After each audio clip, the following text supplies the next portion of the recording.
Bugungi videorolikimiz ba'zi bir xatolar haqida bo'ladi. Siz uyingizda tunikofon va traventin qilishdan oldin bu videoni ko'rishingiz juda ham muhim.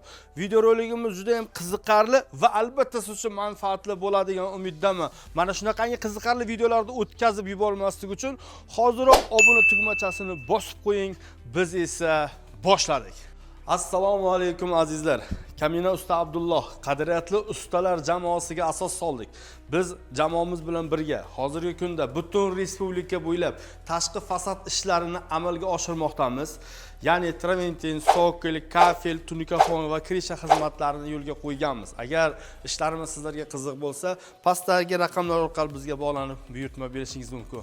Azizlar, navbatdagi obyektimiz Urgutda, Samarqand viloyati Urgut tumani Chumchuqlida ushbu xonadonni juda ham bir chiroyli suratda tunikofon qilib tugatdik. Ushbu Chumchuqlidagi xonadon Shukrulloh akamizning xonadoni, azizlar, juda ham bir chiroyli, fayzli, bir nurli xonadon bo'lgan. Endi esa biz aytib o'tganimizdek, ba'zi bir xatolar va tunikofon qilishdan oldin, traventin qilishdan oldin siz bilishingiz kerak bo'lgan eng muhim narsalar haqida ushbu videorolikimiz bo'ladi.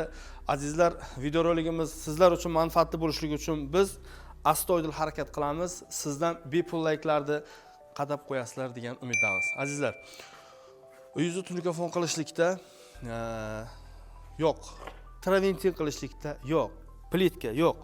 Umuman tashqi fasadni qilishlikda nimalarga e'tibor berish kerak va nimadan ishni boshlash kerak? Ba'zi bir o'rinlarda, masalan, tunikofonni birinchi qilish kerakmi? Yoki bo'lmasa traventinni birinchi qilish kerakmi? Yoki sokilni birinchi qilish kerakmi deb bizda uydagilar juda ko'p shunaqangi savollar bo'ladi. Ya'ni deyarli bir xil savol. Xo'p, bu savolning javobi nima bo'ladi azizlar? Bu savolimizning javobi shuki, uydagilar birinchi marta qilayotgan bo'ladi. Katta ehtimollar bilan va bu narsani javobini bilmasligi mumkin.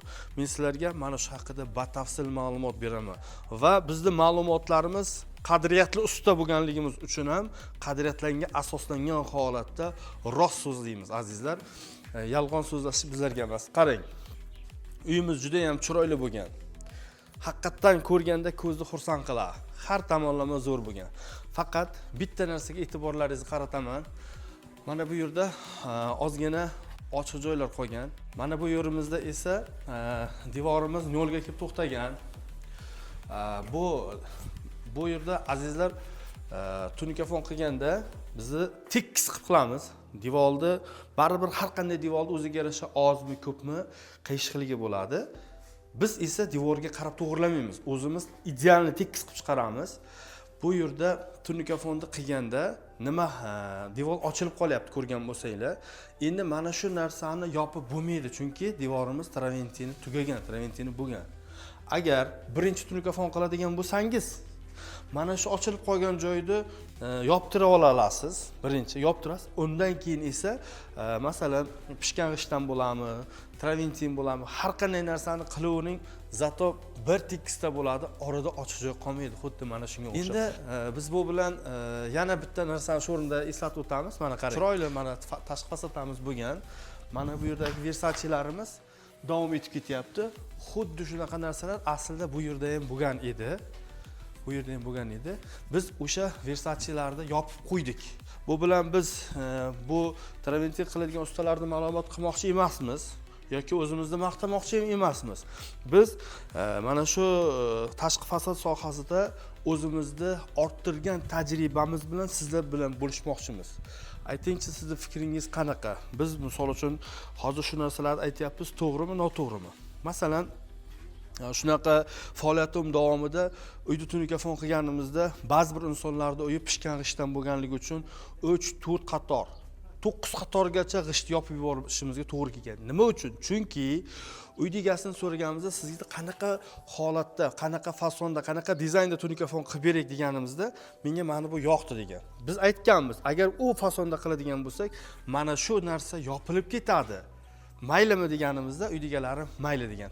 Xuddi mana bu yerda ham xuddi shunday holat takrorlanyapti. Hatto mana shu plaster chiroyli ketyapti. Bu dizayn chiroyli, traventinning chiroyli dizayni. Lekin mana bu yerda ham xuddi shu narsa takrorlanyapti. mana bu yerdan ketib, xuddi shuni yuqoridan takrorlanyapti. Lekin hozir biz tunika fon qilganda patologni qilishdan oldin buni nolini olib chiqamiz. Nolini olganda eng past bolalarga nisbatan olamizda 4 ta tomonda nolini olgandan keyin urovini olib chiqqandan keyin tunika fonni qotirganimizda ma'lum darajada pastroqqa tushishga to'g'ri keladi.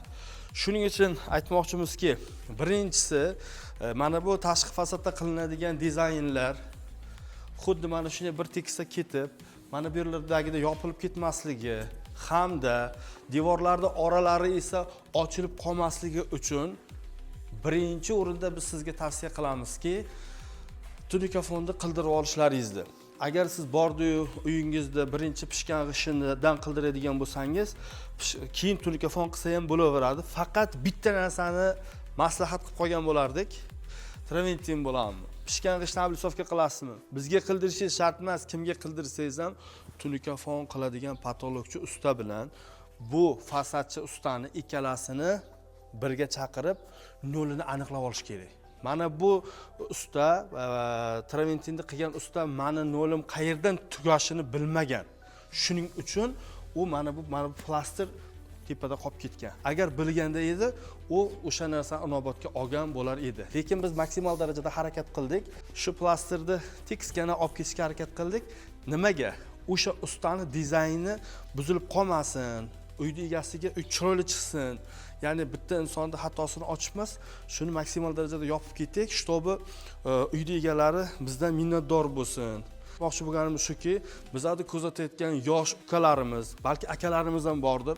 Mana shu ishlarni qilganda uyni egalari ham pulni o'ynab topayotgani yo'q.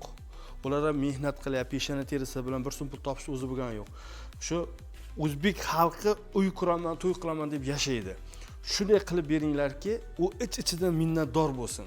Hozir misol uchun o'sha ochib qolgan joyini ko'rganda, misol uchun ozmi ko'pmi ko'ngliga tegishi mumkin, boshqa bo'lishi mumkin. Azizlar, biz usta aka-ukalarimizga aytadigan gapimiz shuki, ishda qadriyatli bo'lish muhim va ishda o'zini emas, ko'zini bilish kerak. Bu gapim kimlargadir yoqmasligi mumkin. Marhamat, negativ yozsanglar ham yozaveringlar. Lekin ustachilikda qadriyatli bo'lib, o'zimizni sohamizni yaxshi o'rganib, elimizga, xalqimizga chotki xizmat qiladigan bo'lsak, Alloh taolo ishimizga, kasbimizga baraka beradi. Bo'lmasa, ba'zi bir qadriyatsiz insonlar sababli butun usta zotiga isnot yog'iladi. O'sha uchun biz ustalarning ichidagi o'zimiz usta bo'lganligimiz uchun o'sha ba'zi xato kamchiliklarni aytdik. Bu bilan biz birovni obro'yini pastga tushirish emas, bu xatolarni to'g'rilash maqsadida aytdik. Bu narsani gapirishdan oldin uy egalaridan so'radik, ruxsat berasizmi? Ha, ruxsat beraman, lekin o'zim gapirmayman dedi. Hozir ko'rib, afsuslanib qoldim, Abdulloh. Agar shuni rostdan siz aytganingizdek birinchi qilib orasi yopilib ketganda yana ham nur ustiga alo nur bo'lardi deb aytib qoldi. O'sha kishi nomidan o'zim gapirib qo'yapman sizlarga. Endi bilasizlar, har kim ham chiqib ommaga gapiravermaydi. Demak, qadriyatli ustalarda qadriyat shunaqa. Birovni qosh-qovog'iga qarab o'tirilmaydi. To'g'risini tars kesib gapiramiz. Mayli kimgadir yoqar, kimgadir yoqmas, lekin harakat qilamiz. Bizning yurtimizda ustalari xudo xolasa yaqin yillarda hammasi qadriyatli bo'lib, elimizga, xalqimizga chotki xizmat qilib turib, nima deydi, ustalarning o'rnini ko'taramiz inshaalloh, xudo xolasa. Bizlarning gaplarimiz sizlarga agar ma'qul bo'lgan bo'lsa, bepul layklar bilan bizlarni podдержка qilinglar, kommentariyada o'z fikrlaringizni yozib qoldiringlar. Albatta bu bizlar uchun muhim. Bu videoni kimga jo'natishni bilasizlar, o'sha insonlarga tap jo'natib qo'yamiz. Agar siz uyingizda tashqi fasadini hali qilmagan bo'lsangiz, mana shu video sizlar uchun manfaatli bo'ladi. Agar manfaatli bo'lgan bo'lsa, tagiga rahmat deb yozib o'rsanglar, biz shundan motivatsiya olamiz, xursand bo'lamiz. Keyingi video roliklarimiz nima haqida bo'lishligi sizlar uchun qiziq bo'lsa, uni ham yozib qoldiringlar, uni ham inobatga olamiz.